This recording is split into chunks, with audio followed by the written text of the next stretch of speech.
Sağlığa amallar қолдарыңдар. Birinci есеп 1.033.000 миллиметр немесе 1033 метр. Дұрыс па? Тексердіңіз ме бір-бірлеріне? Екінші есеп 271 килограмм немесе 271 тонна.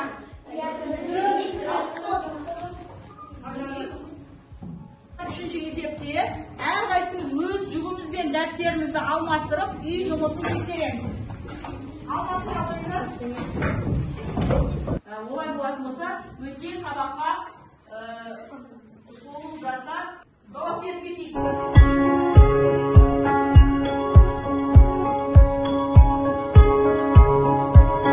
Сабақ бойынша сұрақтарға жауап беру үшін Балжан шыға ғой, кей. Ана өткенші. Қаттай алғамыз. Қандай сұрақ? Бөлігі бойынша санды қатарамыз. Санның бөлігін сол бөлікке бөлеміз. Дұрыс па? Бойынша бөлеміз. Дұрыс па, балалар? Жақсы, жарайсың, отыра ғой. Келесі кім шығады? Жай бөлшек дегеніміз не? Жай бөлшек дегеніміз сызығы алымымен бөлімінің. Алыммен бөлімнен тұрады. Және ол не арқылы ажыратылады? Бөлшек сызығы арқылы. Бөлшек сызығы арқылы ажыратылады. Дұрыс па, балалар? Жақсы, отыра ғой, жарайсың. Келесі.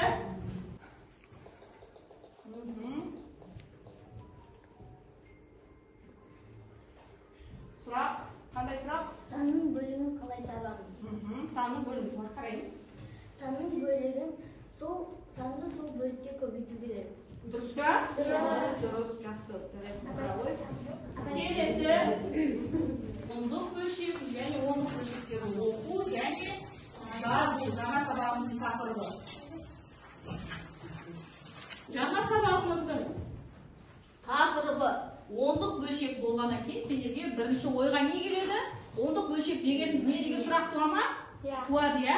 Ондық бөлшек дегеніміз бірліктен де кіші разряды бар болатын ондық жүйеде жазылған нені айтамыз? Санды ондық бөлшектер атаймыз. Қараймыз тақтаға 8,7. Біз бұрыннан білеміз араласқан екен, иә? Яғни 8,7-ні біз ондық бөлшек түрінде жазу үшін, яғни бүтін бөлік пен бөлшек бөлігінің арасына не қоямыз? Бүтін қоямыз. Сонда оқылуы қалай болды? 8,7. Біз бірінші қай бөлігін оқимыз, балалар? Бүтін бөлігі. 8,7. Олай болғандаса, жақсы жарайсыздар. 6,29 санын ондық бөлшек түрінде жазатын болса, оның алымында қанша цифр тұрды қазір? 2 цифр болды. Біздің бөлімінде қанша нөл бар? 3 нөл бар. Енді балалар, бөліміндегі нөлдер мен алымындағы цифрлар қалай болу керек? Тең болу керек. Сонда ондық бөлшек түрінде жазатын болса, 6,100. Енді балалар, натурал сандар сияқты ондық бөлшек біз бірлік, одан кейін 135. Біз бөлімін 100 мыңнан деп оқығандықтан оған қанша нөл қойдық? 2 нөл қойдық, иә? Ондық үлес нөл, 100-дік үлесіміз нөл болады, 1000-дік үлесіміз 1 болады, 10.000-дік үлесіміз 3 болады, 100.000-дік үлесіміз 7 болады. Ал балалар, олай болатын болса, бүгінгі сабағымыздың түсіндірмесі осылай болды. 594.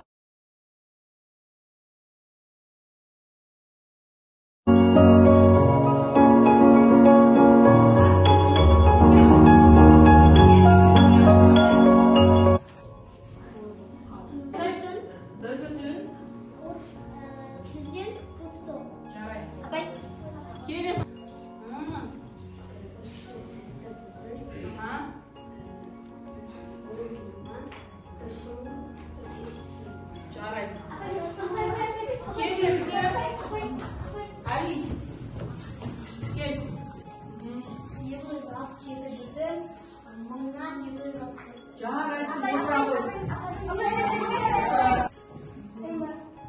11 жасың ба? 8,234. Келесі.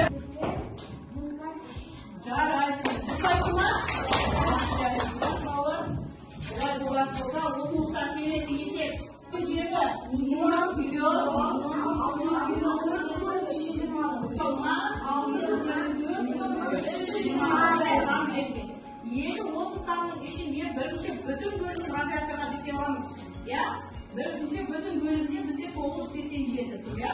9 deganimiz bizga qanday yuz? 10. Ha? Davlat. Durust jaraysi o'tirib. Kelasi 5. Yetiraydi. Chizdi bilet, durust. 4. 4 ajeri. Jaraysi yaxshi, durust. Kelasi 3. Ahmet 3. 10 durust. Durust. Böşek turunca taxtaga gaz ko'rsatuv kerakmiz. Nomeri 596. Tez etamiz. 1 deb qo'yib, daftarga yozib o'tiramiz, bolalar. Qan yozib o'tirsizlarmi? Qaraychi. Bizga 3,9. Durustmi? Yaxshi o'tira qo'y. Kelasi. Siz Yerdan kunda aylanib shundan faqat 29,9 kilometrga bo'ldi. Baba deymiz, o'sha birlikdan qo'shib jaramiz, ya. Daftarga barimiz yozib o'tiramizmi? Yozamiz.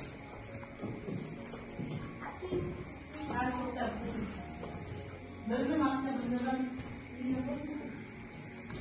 29,9. Yaxshi jaraysiz. Kelasi.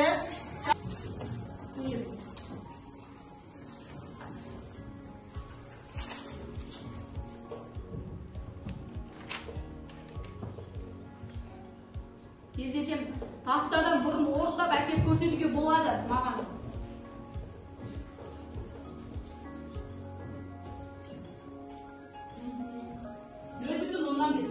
Kelasi ikkinchisi. Buraya yazsak shunda. Bizga bu joyda 16 ekan. 4 deb bo'lib olamiz. Biz 2 ketib qoldi endi, ya. Sonda 14 qilib qo'yib, 4 deb bo'lib olamiz. Onda o'tir. 4 deb bo'lib biz 7 derga. 6 7 8 9 senderga. 10 11 17 senderga. Joy bo'shakka qo'yib. Chiqaramiz tez.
Milyondan qancha?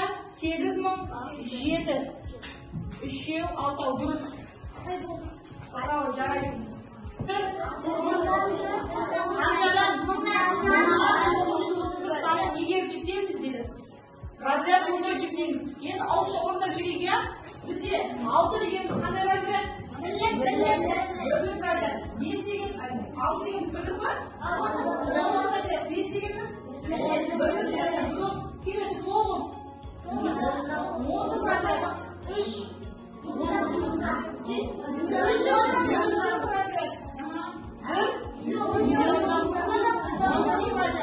Endi bolalar qaraymiz.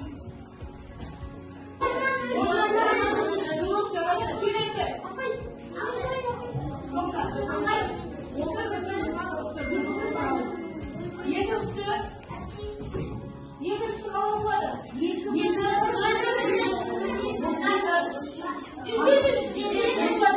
%3 oladı.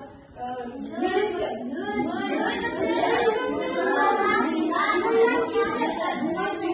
Kimisi? Bugünkü sabah boyunca kere balans karanlık tanıştıramız sizlerge. Sizler kesin жоғарғы жағына аты жөндеріңді, сыныптарыңды жазып, не істеп жүрмін? Белсенді қатыстың ба бүгінгі сабаққа? Дәуренге 8 сабаққа өте жақсы атсалысыпты. Күнге 8. Одан кейін Аделиге кішкене қателестім. Не ортасында я? Саған 7, Бағнұрға 9, келесі топта Адинаға 9 қойылады. Нұржігітке постоянно 4 қойып жүреді, осы жол 5 қойып 9 балл. Өйткені жақсы санатқа барлығына атсалысып отыр, я? Інжуге 8 балл, Жансаяға 7 балл, 8 балл, күнге Аяжанға 7 балл. Ал балалар, бүгінгі сабақты қорытындылайтын болсақ, бүгін біз 10-ық бөлшектердің оқу және жазу, біз естелік 10-ық бөлшектердің оқылуы мен жазылуын үйрендік па, білдік па, түсіндік па? Иә. 10-ық бөлшек не арқылы жазылар екен? Үтір қанды араласқандарды 10-ық бөлшек түрде жазуға болады екен, бөлімі. Бөлімі қандай бөліммен аяқталатын сандардың неге жазуға болады екен? 10-ық бөлшек түрде жазуға болады. Ал жақсы балалар сау болыңыздар, сабақ аяқталды. Саған беріп айтасам, бере қойды.